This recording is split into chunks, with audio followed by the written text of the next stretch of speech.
नमस्कार साथियों। आज मुंबई शहर में दिल्ली के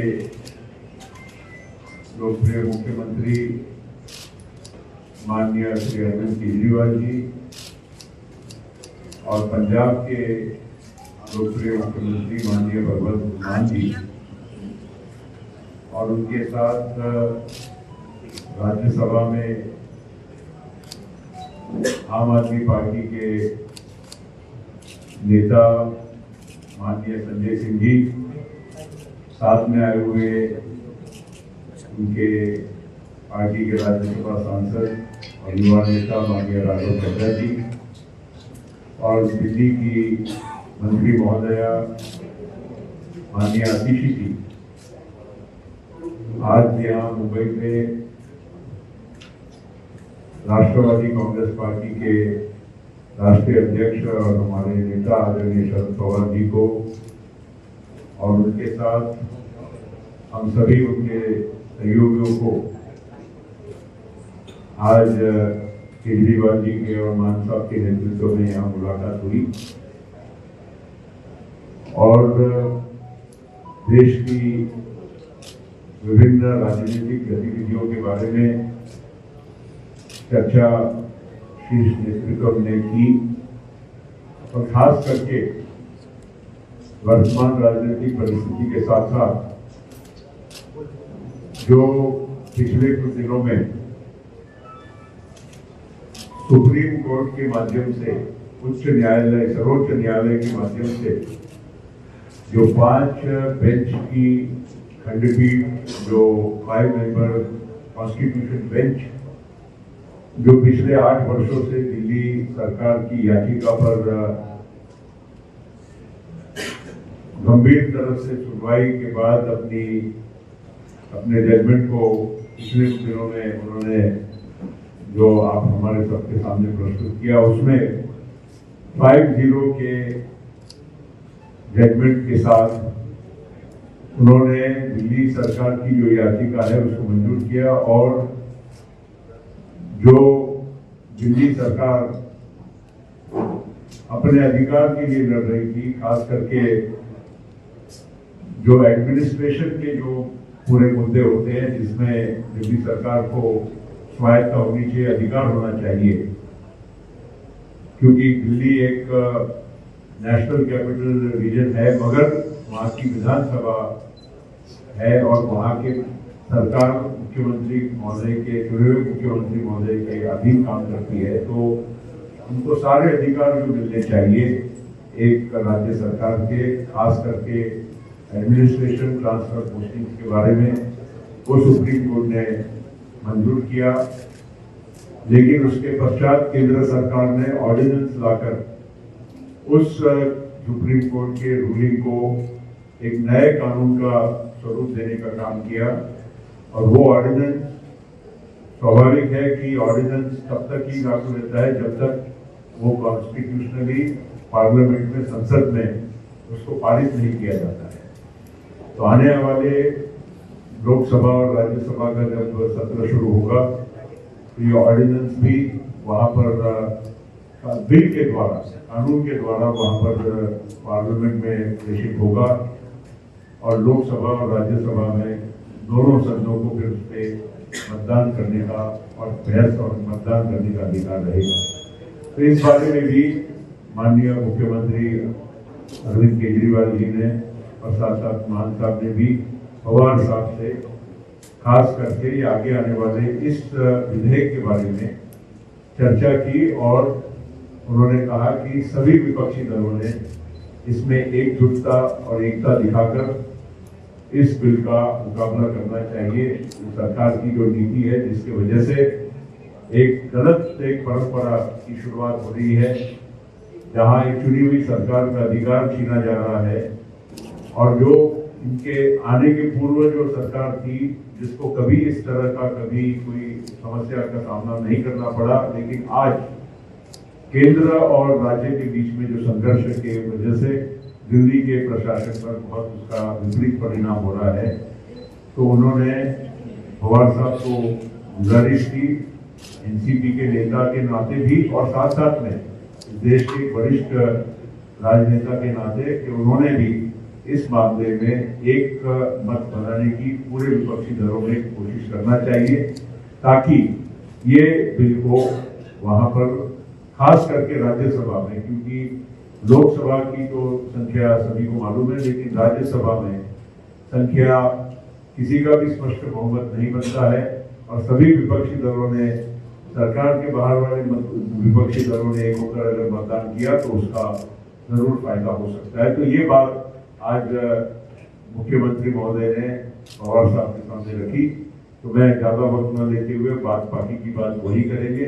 मैं पुनश्च राष्ट्रवादी कांग्रेस पार्टी की ओर से, पवार साहब की ओर से मैं अरविंद केजरीवाल जी का, भगवंत मान साहब का और बाकी सभी अतिथियों का हार्दिक स्वागत करता हूँ। सबसे पहले मैं शरद पवार जी का और उनकी पार्टी के सभी नेताओं का तहे दिल से शुक्रिया अदा करता हूँ। आज मैं भगवंत मान साहब और हमारे सभी साथी शरद पवार जी के साथ और उनके पूरे सभी नेताओं के साथ यहाँ मिलने के लिए आए थे। आप सब लोग जानते हैं कि दिल्ली के लोगों के साथ बहुत अन्याय हुआ है।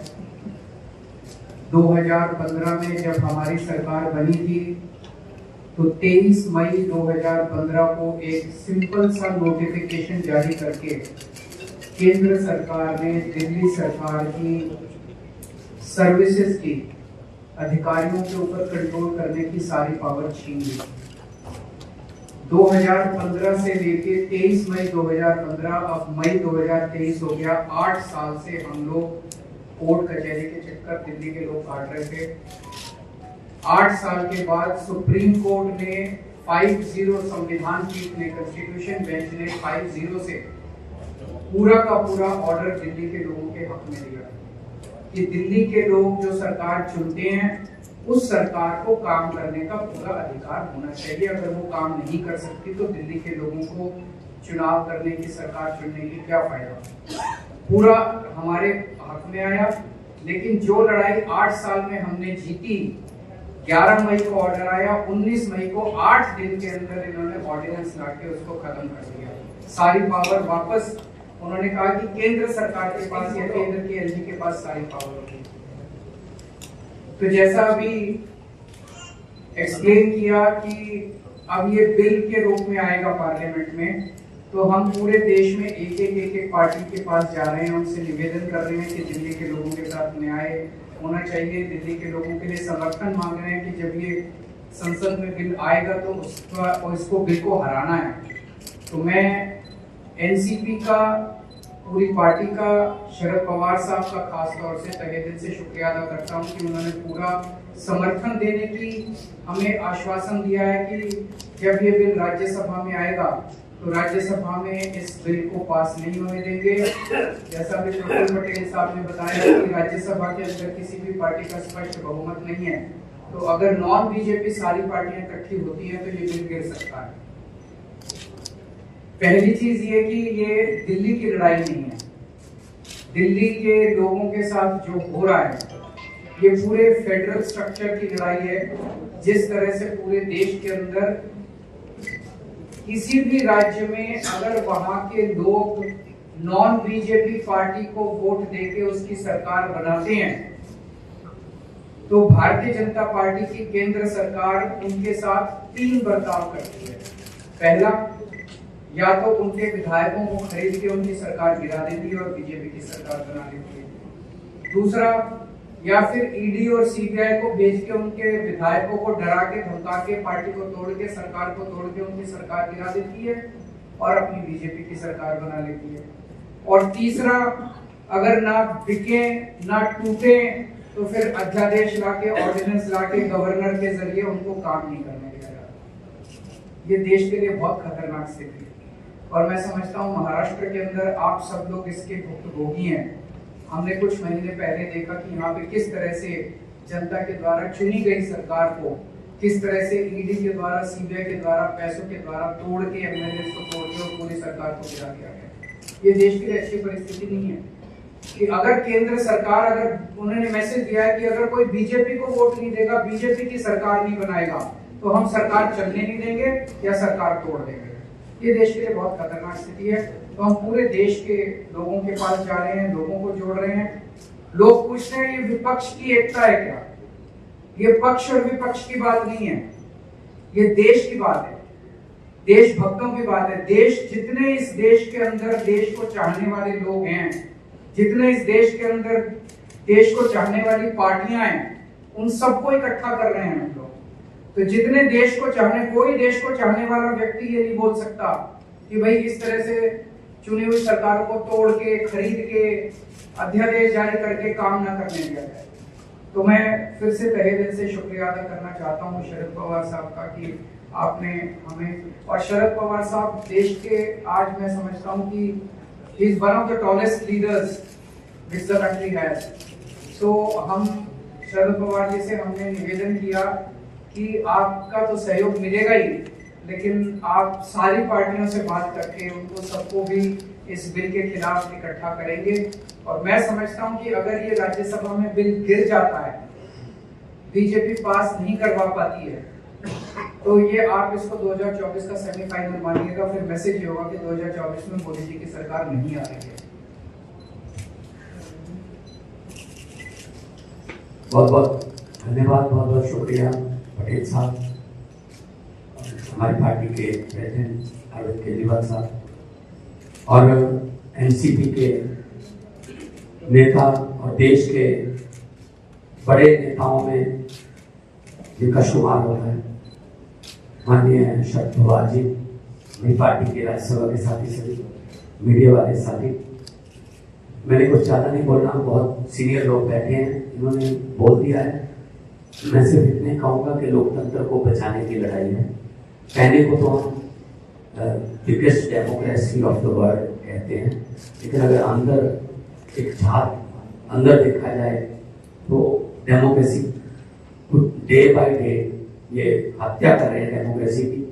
चाहे वो मीडिया के जरिए करवा रहे हो, चाहे वो किसी को एमएलए को तोड़ के खरीद के करवा रहे हो, चाहे किसी को गिरफ्तार करके ईडी सीबीआई की तरफ से करवा रहे हो। जो गवर्नर हैं देश में वो स्टार कैंपेनर बन चुके हैं बीजेपी के, और जो राजभवन है वो इनके हेड ऑफिस बन चुके हैं बीजेपी के। गवर्नरों से हर रोज हिसाब मांगा जाता है कि कितनी बार काम किया आपने चुने हुए मुख्यमंत्री को। अगर कोई गवर्नर कहता है जी मैं 3 दिन काम नहीं कर पाया, तो उसकी गवर्नरी भी खतरे हो जाती है कि आपको किस चीज के लिए करवाया था। तो ऐसा चल रहा है। दिल्ली में तो चलो एलजी को इन्होंने सरकार घोषित कर रखा है, तंग करना है। पंजाब में से फुल स्टेट हमें अपना बजट सेशन बुलाने के लिए सुप्रीम कोर्ट तक जाना पड़ा। गवर्नर जो है वो कह रहे मैं बजट सेशन नहीं होने दूंगा। सो देश में इलेक्टेड राज करेंगे का सिलेक्टेड राज, सवाल ये है।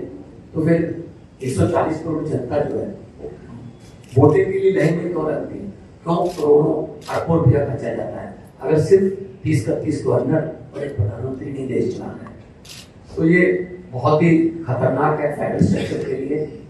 हर रोज किसी न किसी तरीके से राज्यों के अधिकार छीने जा रहे हैं, चाहे वो शिक्षा के माध्यम से हो, चाहे वो हमारे पानी, जो पंजाब है पानी सतलुज, हमारे पास ब्यास, पानियों के झगड़े हैं, चाहे वो पुलिसिंग, चाहे वो लॉ एंड ऑर्डर, हर बात में हस्तक्षेप करते हैं। इसलिए ये बहुत अच्छा एक, मैं तो कहूँगा कि भगवान ने मौका दिया है कि देश प्रेमियों को इकट्ठा होने का। और शरद पवार जी के लिए ये कोई मेरे ख्याल में बड़ी बात नहीं, क्योंकि इन्होंने देश पर इतने संकट देखे और उन संकट में से जब निकलना था तो ये उस कमेटी के या उस सलाहकार जो कमेटी बनती थी उसके मेंबर रहे हैं। बहुत बार देश पर इन्होंने संकट देखा और संकट को इन्होंने टाला भी और संकट से बाहर भी निकाला देश को। तो ये भी एक डेमोक्रेटिक संकट आ गया है देश पर।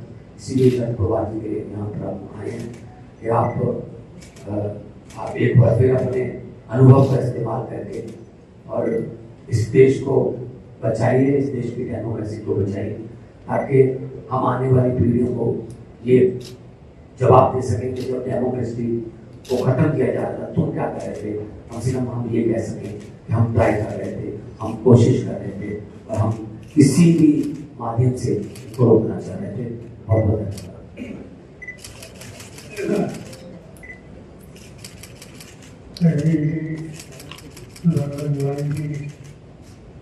उनके साथ रहे थे हमारे संस्कृति दोस्तों, आज की जो प्रेस कॉन्फ्रेंस थी ये बड़ी इम्पोर्टेंट प्रेस कॉन्फ्रेंस, क्योंकि प्रेस कॉन्फ्रेंस से पहले हम साथियों के साथ देश के सामने एक समस्या पैदा हुई तो दिल्ली के और पंजाब के मुख्यमंत्री गवर्नर ने अच्छी तरह से देखी। इशू दिल्ली का है ऐसे हम मानते हैं, हम मानते हैं कि ये पार्लियामेंट्री डेमोक्रेसी बचानी है या नहीं, क्योंकि जो आघात हो रहा है दिल्ली में तो पार्लियामेंट्री डेमोक्रेटिक सिस्टम पर आघात हो रहा है। देश में प्रजातंत्र में चुनकर आई हुई सरकार वो राज करेगी, वो डिसीजन देगी या अपॉइंटेड लोगों के थ्रू इलेक्टेड गवर्नमेंट को नजरअंदाज करने की प्रयास हो तो उनको कामयाबी मिलेगी। ये समस्या आज सबके सामने है और हमें ये लगता है कि ये समय कौन से पार्टी का आप है या आपकी नीति क्या है, इस पर बहस करने का समय नहीं। ये समय है प्रजातंत्र बचाने, पार्लियामेंट्री डेमोक्रेसी बचाने के लिए और आम जनता का वोट लेकर अपनी सरकार बनाने का जो अधिकार है, ये आम जनता के वोट देने का अधिकार वो बचाने के लिए आज अजीत जी श्रीमान तक यहाँ आए हैं इसे समर्थन मांगने के लिए। और मेरा कहना इतना है, मेरी पार्टी की तरफ से, साथियों की तरफ से और मुझे पूरा विश्वास है कि महाराष्ट्र की जनता में जो अजीत जी ने सुझाव दे दिया इसका समर्थन करेगी। राष्ट्रवादी कांग्रेस पार्टी अपनी तरफ से तो पूरी तरह से मदद करेगी, मगर अभी मैं सोच रहा था कि अभी जो उन्हें पार्लियामेंट असेंबली में आकर 56 साल हो गए इससे केयर करती थी और इससे 56 साल का एक फायदा होता है कि देश के कौन से भी राज्य में जाए वहाँ कोई नेता हो, पार्लियामेंट का मेंबर हो, राज्यसभा का मेंबर हो, उनसे कुछ न कुछ व्यक्तिगत जिससे कई सालों से पैदा हुए, कई लोगों के साथ मैंने काम किया और इससे सवाल दिल्ली का या आपका नहीं, ये सवाल देश में इलेक्टेड गवर्नमेंट को राज कराने का जो अधिकार लोगों ने दिया है इस पर हमले हो रहे तो इससे बचाने का सवाल है। और इससे मेरे तरफ से हमारे साथी के तरफ से तो आपको साथ मिलेगी तो अन्य राज्यों में जहाँ जाकर मुद्दे पर नहीं बनाया है आपका, इससे क्या बनाया नहीं बनाया इसके कोई गया नहीं। और मेरी सोच ऐसी है कि नॉन रिलीजियसली जितने पॉलिटिकल पार्टी है, इन पॉलिटिकल पार्टी जो नॉन रिलीजियसली है उनके साथ बात करके उनको कन्विंस करने के लिए सुझाव देंगे और इनका सहयोग अरविंद जी को मिलेगा, इस पर ध्यान देना हमारा फर्ज है। चाहे कांग्रेस हो चाहे बीजेपी, जब मौका मिलेगा तो वहाँ जरूर बात करेंगे। सर एक सवाल ये है कि जहाँ आप शेड्यूल साथ आ रहे हैं वहीं कांग्रेस के जो नेता है मणिकम टैगोर जी वो ट्वीट करते और कहते हैं कि 24% जो है CAGS की सर्वे में सामने आता है कि प्रधानमंत्री के तौर पर राहुल गांधी जी को प्रोजेक्ट किया जाना चाहिए, कांग्रेस से भी समर्थन मांगते हैं। ऐसे में उनका प्रोजेक्ट करना उसको आप किस तरह देखते हैं, दोनों से जवाब दें। अभी तक किसी को प्रोजेक्ट करना है या नहीं करना इस पर बात नहीं होगी। हम इतना ही सोचते हैं कि कि भाई प्रोसेस ऑफ डायलॉग ये शुरू करना चाहिए। नॉन बीजेपी पार्टी मिलकर इस देश के सामने एक स्टेबल और प्रोग्रेसिव गवर्नमेंट देने के लिए आज हो सकता है। इसमें कुछ मदद कर सकते हैं तो करने की आवश्यकता है, मगर इस पर न हमने अरविंद जी से बात की न कांग्रेस से बात की। जब समय आएगा तो जरूर बात करेंगे कि अगर हम सबके मन में नेशनल इंटरेस्ट ये सबसे ज्यादा प्रायोरिटी है।